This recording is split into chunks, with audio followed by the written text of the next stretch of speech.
venezolanos hacen largas colas para retirar efectivo de los bancos. Los billetes siguen siendo necesarios para desplazarse o comprar comida, a pesar de la escasez de papel moneda y la devaluación del bolívar.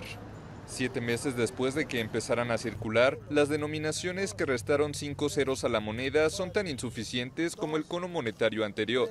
El máximo retiro autorizado en ventanilla es de 6.000 bolívares, unos $2, que apenas alcanzan para pagar 2 cafés y equivalen a tan solo la tercera parte del salario mínimo. Y esto me alcanza para 2 días, entre pasaje y la chuchería de la niña, ya, listo. Un pan son 3.000, o sea, la mitad de esto.